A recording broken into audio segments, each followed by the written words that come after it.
In Zomba, a town in the highlands of southern Malawi, we visited Yoneko, an organization that works to create awareness about the spread of HIV/AIDS amongst vulnerable groups, such as women and children. We talk of providing information to young people. Young people need HIV/AIDS information.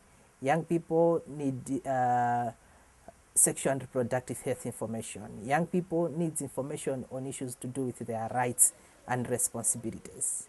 And we know that if we take ICT into that, it is one of those strategies that would enhance and perhaps hasten the process of reaching out to young people.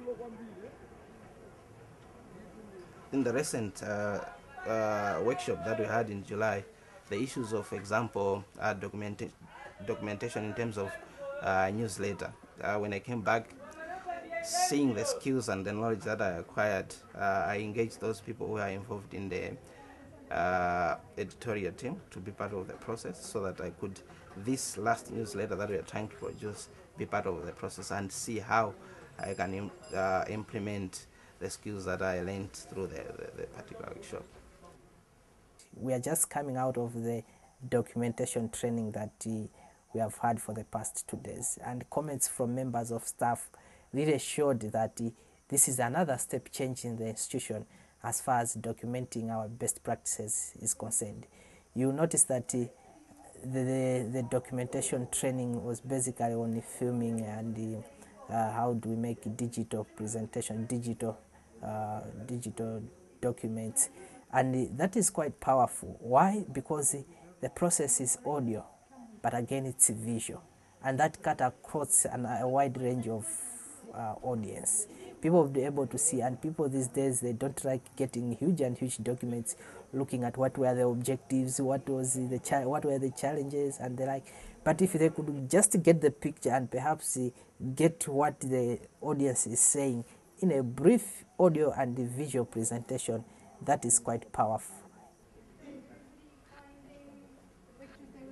We have, for example, used, as she said, the movie maker in trying to put together what is it we have done at a program level within the program, not necessarily going to other people. We didn't reach at that level because of issues of time. But then with the program, I helped colleagues to see what is it that we can do, for example, to document what we have done, for example, in sports, in life skills development, just for a short movie, that's so that they're able to appreciate and do them on their own.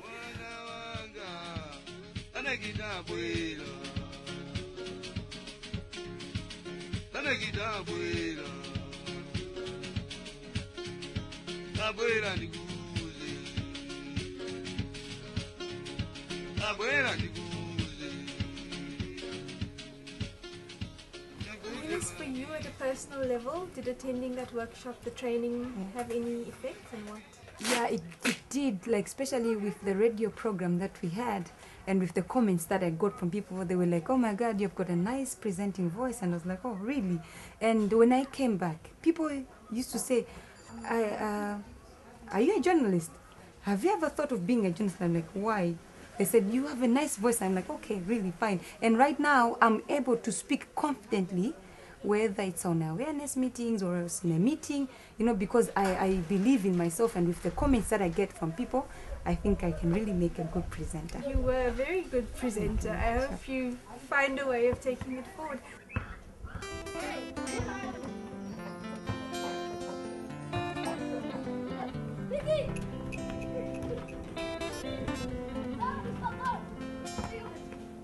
We've also been able to reach out to people.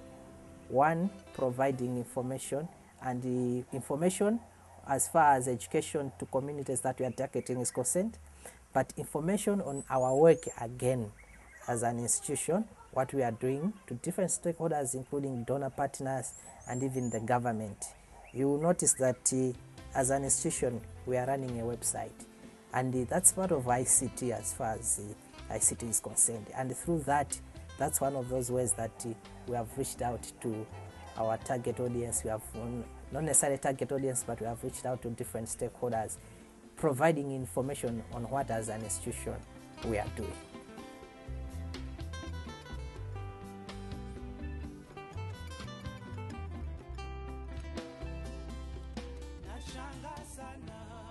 Given the realities of its context, Yoneko introduced a helpline to provide a youth-friendly channel for HIV/AIDS and human rights education, and for reporting human rights violations.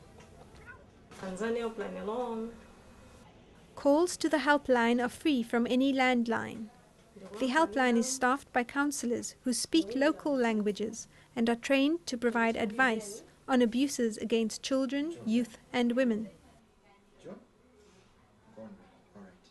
If you do just pick up a phone one of these days and you hear some of the issues that come through the helpline, you notice that there's a lot of things that young people get outside there, and more to it has been confirming if whatever they hear is right, and to a great extent we have experienced that there's a lot of misinformation that is passed on to young people. So that idea of making young people open up, not only young people, but we also have got we have received several calls, not only from young people, from the community as a general. That atmosphere where people are open up and talk whatever they want, seek information whatever they want, without fearing anybody that perhaps somebody is looking at me, has been quite remarkable. They call in, they ask questions on, like, say, child abuse, child rights, sexual product. Let me just say issues that concern the youth in their day-to-day life. Yeah, they call in, then there is always a counselor on the line, calls in, and then they get the guidance, they get the information on different issues that affect them, like in their day-to-day life.